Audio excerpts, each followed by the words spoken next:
The Cyberpunk backlash continues as the latest sales numbers show that pretty much nobody is buying the game itself. But additionally today, we're going to be talking about the Final Fantasy VII Remake, because as much as I love this game, it seems that it could be coming to next-gen systems and getting almost a remake remaster. What's up gamers, Dreamcastguy here, and today I want to dig into these two very interesting pieces of news, but let's start off with Final Fantasy. You guys know this, I'm totally obsessed with FF7 specifically, and the remake was fantastic. The graphics were great, the action was fast, it was a game that managed to be very, very good. But what was kind of strange to me is that after it came out, it definitely didn't sell as much as possibly the developers would have imagined. I mean, this is, after all, a full-blown remake of one of the biggest and most popular games of all time.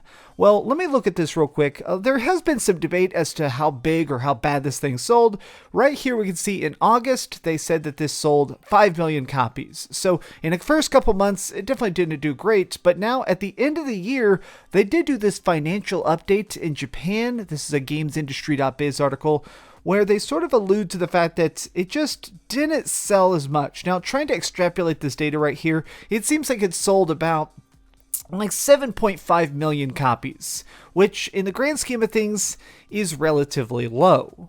The thing you need to keep in mind with the Final Fantasy VII Remake is that typically companies go in two different directions with a video game. They call it instantaneous success or long tail success, which is basically saying, do you want your game to sell 10 million copies day one, like happened with stuff like Red Dead Redemption 2, or do you want to try and get those long-term sales, people picking it up month after month, week after week, things like Zelda Breath of the Wild, where even if it's not the newest, biggest game, every Nintendo fan is still going to pick it up. Well, it seems like with Final Fantasy VII Remake, the goal was always to make it a long tail seller. The idea being that while Final Fantasy VII Remake Part 1 is relatively decent, each of the pieces will help the earlier versions sell. When Part 2 comes out, Part 1 will keep selling. Part 3 comes out, both the earlier versions, right? Well, I still don't think this is enough. So there's been some rumors going around that lately there are some talks about a next-gen version of the PlayStation 5 version of this game. Like the idea being a full-blown definitive edition, something that's going to make it where they can sell the game again, but this time for $70. I do think it's probably going to be full price. Now, this rumor is definitely incorrect in that I don't think that Sony is trying to buy Square Enix, but I definitely believe that there's a strong chance that we're going to be seeing the definitive edition on the PlayStation 5, the PC, and the Xbox Series X, and I think it's going to be revealed literally tomorrow. So what's going on tomorrow is this special Final Fantasy VII Remake Orchestra. It's going to be like a giant live concert over in Japan. It actually sounds like it's going to be a pretty good time. I'm probably going to watch it if possible. But here's the big thing. This guy right here, this is the co-director of the game itself. And he basically says that they have a small special section of the concert where they're going to be revealing some Final Fantasy VII Remake info. Now, this to me is definitely attention grabbing.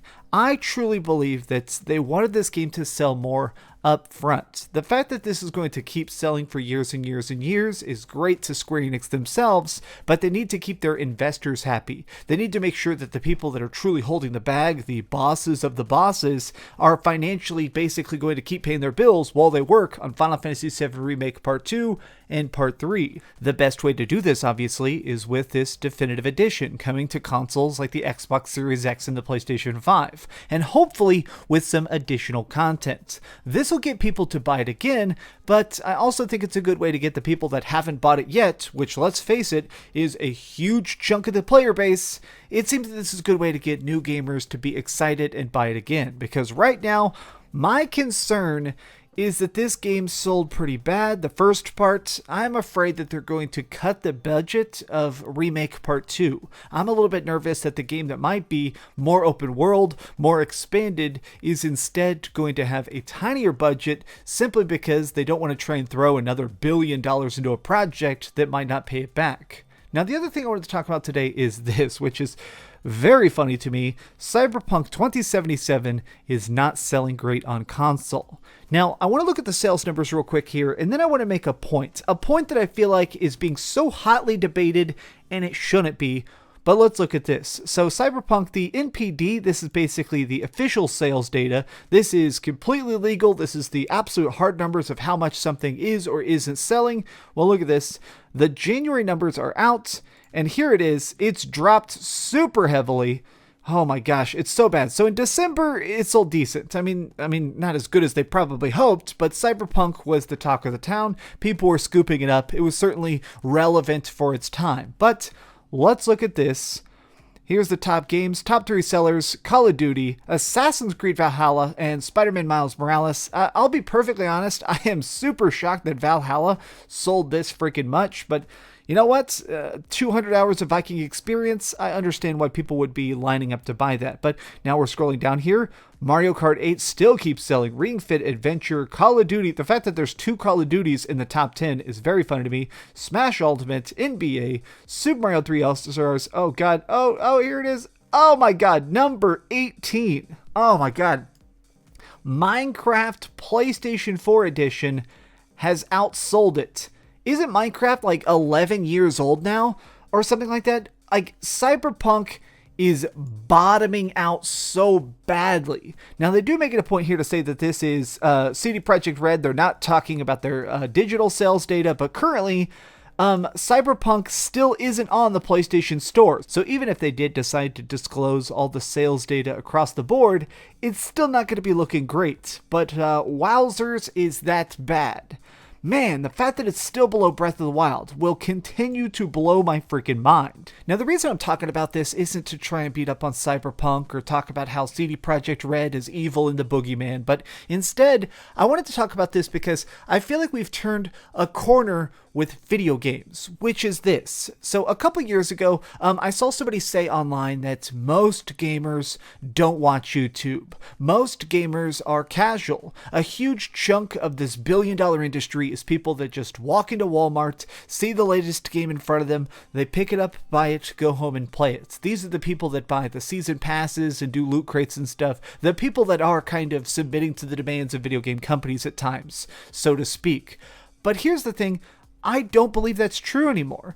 I fully believe that the reason that Cyberpunk is selling so badly is because of the online backlash. I truly believe the fact that the discussion around this game has been so negative, the memes have been so toxic and very funny, let's face it. I think that we've managed to taint the conversation around it. I think that Cyberpunk has managed to kind of turn this corner where gamers are realizing that even casual people need to be informed. If you don't want to waste a $70 price tag on these new games, because next-gen games are going to be $70, people are realizing that they need to be informed consumers.